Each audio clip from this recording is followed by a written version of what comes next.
Good morning everyone, welcome to KD current affairs. I hope आप सब बिल्कुल अच्छे होंगे।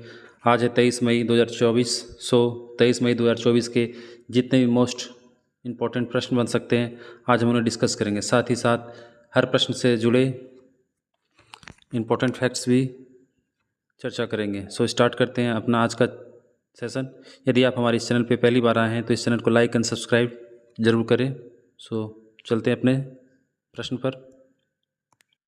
हमारा आज का पहला प्रश्न है, travel and tourism development index 2024 हाल ही में किस संस्था द्वारा जारी किया गया है?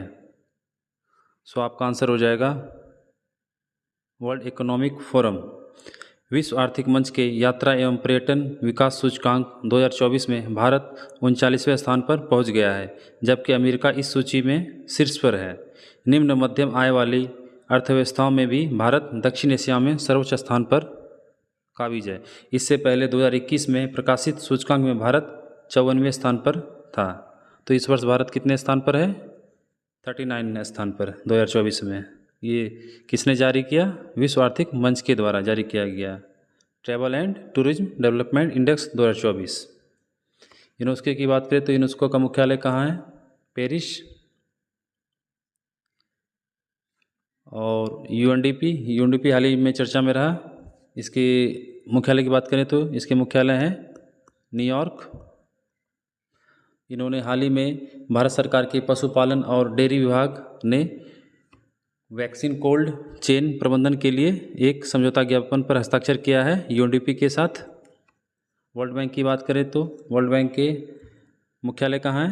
वाशिंगटन डीसी, यूएसए में। इसके अध्यक्ष कौन है? अजय बंगा। देखते हैं अगला प्रश्न। हमारा अगला प्रश्न है, हाल ही में किन यूरोपीय देश ने फिलिस्तीन को देश का दर्जा दिया है? आपका आंसर हो जाएगा नॉर्वे, आयरलैंड और स्पेन। नॉर्वे, आयरलैंड और स्पेन ने हाल ही में एक ऐतिहासिक कदम उठाते हुए फिलिस्तीन को स्टेट देश का दर्जा दे दिया है। इस फैसले के विरोध में इजरायल ने नॉर्वे और आयरलैंड से अपने राजदूतों को वापस बुलाने का आदेश दे दिया है।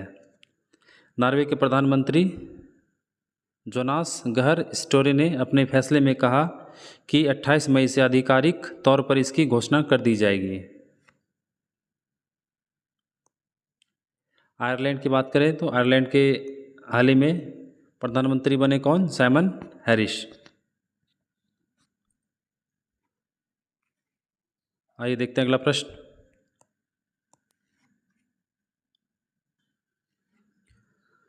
विश्व पैरा एथलेटिक्स चैंपियनशिप में भारत की दीप्ति जीवनजी ने कौन सा पदक जीता है? आपका आंसर हो जाएगा गोल्ड मेडल, स्वर्ण पदक जीता है। भारत की दीप्ति जीवनी ने विश्व पैरा एथलेटिक्स चैंपियनशिप में महिलाओं की 400 मीटर T20 वर्ग में 55.07 सेकंड के विश्व रिकॉर्ड बनाते हुए स्वर्ण पदक अपने नाम किया। दीप्ति ने पेरिस में चैंपियनशिप के पिछले संस्करण में अमेरिकी बीना क्लार्क का पिछला विश्व रिकॉर्ड 55.12 सेकंड का रिकॉर्ड तोड़ दिया है। तुर्की की आयसेल ओंडोर जो 55.19 सेकंड के साथ दूसरे स्थान पर रही। हाल ही में निखत जरीन और मीनाक्षी ने जीता है स्वर्ण पदक। निखत जरीन। आइए देखते हैं अगला प्रश्न। प्रतिवर्ष अंतर्राष्ट्रीय जैव विविधता दिवस कब मनाया जाता है? तो हम अंतर्राष्ट्रीय जैव विविधता दिवस हर वर्ष के 22 मई को अंतर्राष्ट्रीय जैव विविधता दिवस मनाया जाता है। अंतर्राष्ट्रीय जैव विविधता दिवस हर साल 22 मई को मनाया जाता है। साल 2000 में संयुक्त राष्ट्र महासभा ने 22 मई को अंतर्राष्ट्रीय जैव विविधता दिवस के रूप में मनाने की घोषणा की थी। कब की थी? 2000 में। किसने किया था? संयुक्त राष्ट्र महासभा ने। पहली बार यह दिवस कब मनाया गया? 2001 को मनाया गया। यह दिवस जैविक संपदा की सुरक्षा और नीति निर्माताओं के बीच जागरूकता बढ़ाने के लिए उद्देश्य से मनाया जाता है। वर्ष 2024 के लिए अंतर्राष्ट्रीय जैविक विविधता दिवस की थीम क्या है? Be part of the plan. International day of biodiversity, be part of the plan. 18 मई की बात करें तो 18 मई को हमने हाल ही में अंतर्राष्ट्रीय संग्रहालय दिवस मनाया, इंटरनेशनल म्यूजियम डे। इसके अलावा 21 मई को हमने कल ही मनाया राष्ट्रीय आतंकवाद विरोधी दिवस। 20 मई की बात करें तो 20 मई को विश्व शरणार्थी दिवस मनाया जाता है, वर्ल्ड रिफ्यूजी डे। आइए देखते हैं अगला प्रश्न। किस संस्थान ने उत्तर भारत में वायु प्रदूषण और स्वास्थ्य प्रभावों पर एक अनुसंधान रिपोर्ट पेश की है? उत्तर भारत में प्रदूषण, वायु प्रदूषण और स्वास्थ्य प्रभाव पर एक अनुसंधान रिपोर्ट पेश किया है। सो आंसर हो जाएगा आपका IIT जोधपुर। हाल ही में भारतीय प्रौद्योगिकी संस्थान IIT जोधपुर के शोधकर्ताओं ने नेचर कम्युनिकेशंस जर्नल ऑफ में एक शोध प्रकाशित किया है, जिसमें उत्तर भारत में मानव स्वास्थ्य के लिए हानिकारक पार्टिकुलेट मैटर PM के स्रोतों और संरचना के बारे में बताया गया है। इस शोध में भारतीय PM पार्टिकुलेट मैटर की ऑक्सीडेटिव क्षमता चीनी और यूरोपीय शहरों से 5 गुना तक अधिक बताई गई है। इसके अलावा IIT जोधपुर ने हाल ही में साइटोकिन्स का पता लगाने के लिए एक नैनो सेंसर का विकास किया है। IIT पटना की बात करें तो IIT पटना को हाल ही में भारत सरकार के पेटेंट कार्यालय से स्वदेशी रूप से विकसित एक हल्के, कॉम्पैक्ट और आसानी से ले जाने वाले इन्वर्टर पर पेटेंट से सम्मानित किया गया है। IIT रोपड़ की बात करें तो IIT रोपड़ के वैज्ञानिकों के द्वारा सतलुज नदी में एक टेंटलम एक दुर्लभ धातु की खोज की है। IIT बॉम्बे की बात करें तो IIT बॉम्बे में हाल ही में भारत के राष्ट्रपति श्रीमती द्रौपदी मुर्मू के द्वारा IIT बॉम्बे में कैंसर के लिए भारत की पहली घरेलू जीन थेरेपी लॉन्च की गई है। इसका नाम है CAR-T सेल थेरेपी। सो देखते हैं अगला प्रश्न। हाल ही में समाचारों में देखी गई R21 मैट्रिक्स M वैक्सीन किस बीमारी की रोकथाम के लिए विकसित की गई है? R21 matrix M vaccine. So answer हो जाएगा आपका malaria. Serum institute of India ने इस बीमारी से निपटने के लिए अफ्रीका को R21 matrix M malaria vaccine का निर्यात शुरू कर दिया है। WHO द्वारा अनुशंसित यह नया टीका RTS-AS01 वैक्सीन में शामिल होता है। ऑक्सफोर्ड यूनिवर्सिटी के जेनर इंस्टीट्यूट ऑफ और SII द्वारा विकसित इसे EDCTP वेलकम ट्रस्ट और EIB से समर्थन प्राप्त हुआ है। किफ़ायती और प्रभावी यह बच्चों के लिए स्वीकृत है और कई अफ्रीकी देशों में लाइसेंस प्राप्त है, जो वैश्विक मलेरिया रोकथाम प्रयासों में एक महत्वपूर्ण कदम है। WHO की बात करें, इसकी मुख्यालय कहाँ है? जेनेवा। और WHO इसके विश्व संगठन के अध्यक्ष कौन है? Tedros Ghebreyesus. सो देखते हैं अगला प्रश्न। हाल ही में भारत ने किस शहर में 46वीं अंटार्कटिक संधि सलाहकार बैठक की मेज़बानी की है? 46th अंटार्कटिक संधि सलाहकार की बैठक हुई है हाल ही में कोच्चि में। भारत ने कोच्चि में 46वीं अंटार्कटिक संधि सलाहकार बैठक की मेज़बानी की है। अंटार्कटिक संधि सलाहकार बैठक, जिसे अंटार्कटिक पार्लियामेंट के रूप में भी जाना जाता है, में वैश्विक अंटार्कटिक शासन पर चर्चा करने के लिए 56 सदस्य देशों ने भाग लिया है। भारत ने अंटार्कटिका में मैत्री 2 स्टेशन के निर्माण के लिए अपना प्रस्ताव प्रस्तुत किया है। अंटार्कटिक संधि, जो 1959 में हस्ताक्षरित 56 पक्षकारों का एक बहुपक्षीय समझौता है। भारत 1983 से अंटार्कटिक संधि का सलाहकार पक्ष रहा है। नई दिल्ली की बात करें तो नई दिल्ली में हाल ही में भारत जिम्बाब्वे संयुक्त व्यापार समिति का 3रा सत्र का आयोजन किया गया है। इसके अलावा हाल ही में नई दिल्ली में एक देश का सबसे बड़ा कौशल कार्यक्रम इंडिया स्किल्स कार्यक्रम का आयोजन किया गया। इसके अलावा मेडिटेक स्टेकाथॉन 2024 लॉन्च किया गया। लद्दाख की बात करें तो लद्दाख में हाल ही में भारत और भूटान के बीच 5वीं संयुक्त सीमा शुल्क समूह की बैठक की हुई है। हैदराबाद में हाल ही में वैश्विक आध्यात्मिक सम्मेलन का आयोजन किया गया जो शांतिवनम में आयोजित किया गया था। आइए देखते हैं अगला प्रश्न। हाल ही में किस राज्य ने आपदा प्रबंधन के लिए ड्रीम्स प्लेटफॉर्म का अनावरण किया?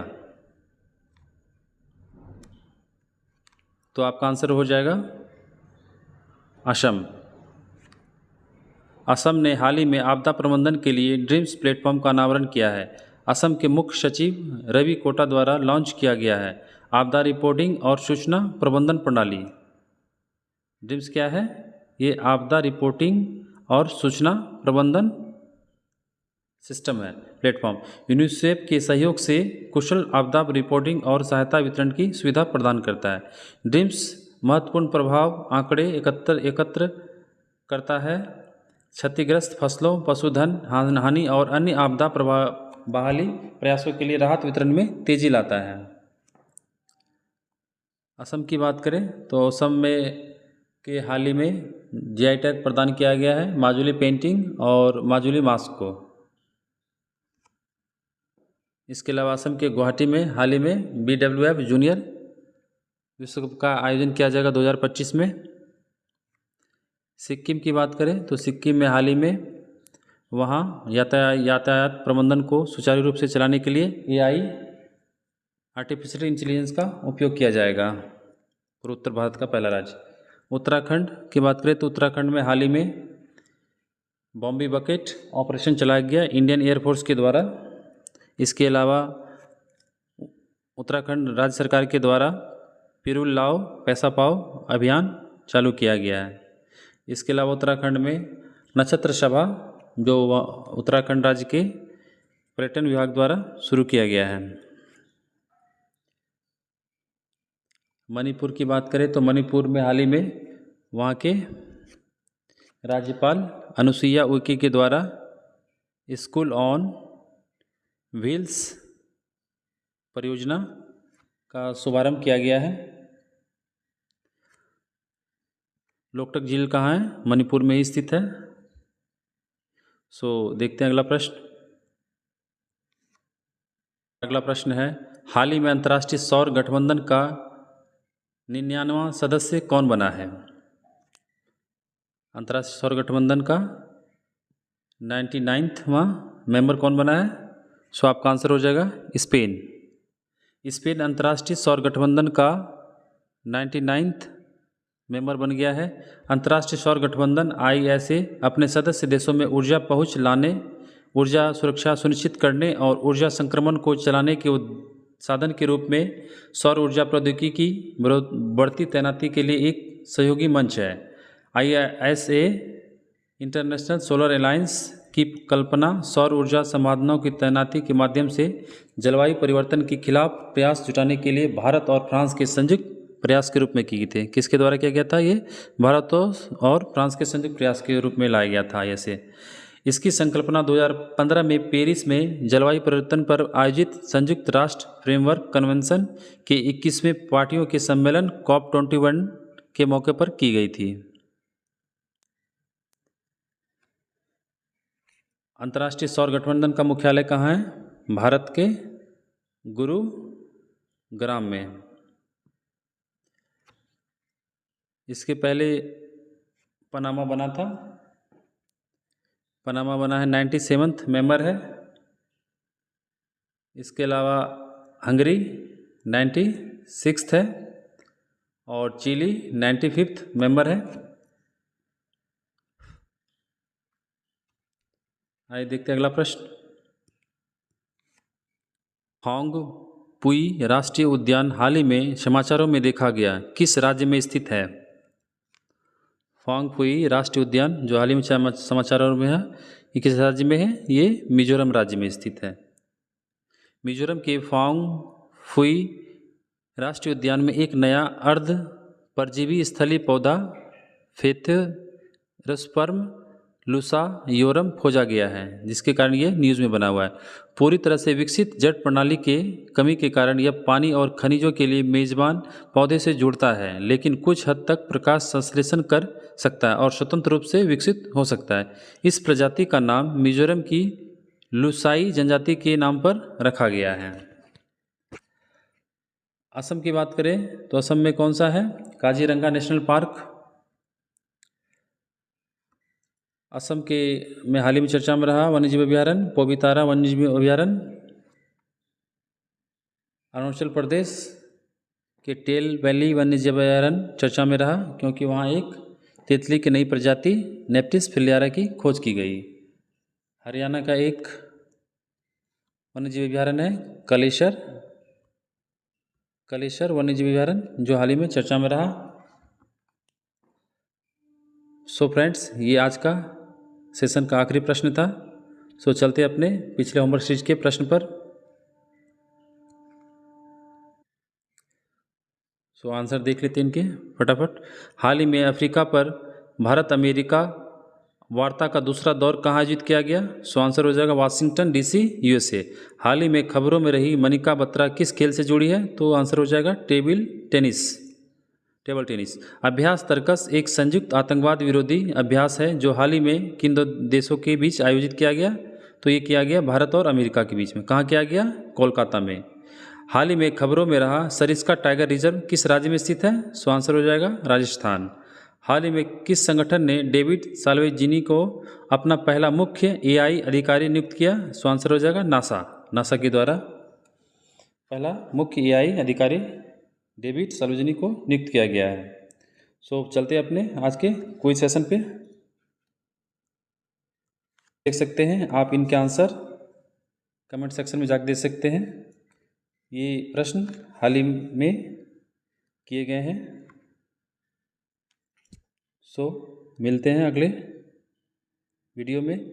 यदि आप हमारे चैनल पे पहली बार आ रहे हैं तो इस चैनल को लाइक एंड सब्सक्राइब जरूर करें और बेल आइकन को ज़रूर प्रेस कर दें, जिससे आप तक हमारी वीडियो पहुंच सके। सो मिलते हैं अपने नेक्स्ट वीडियो में। थैंक यू, धन्यवाद।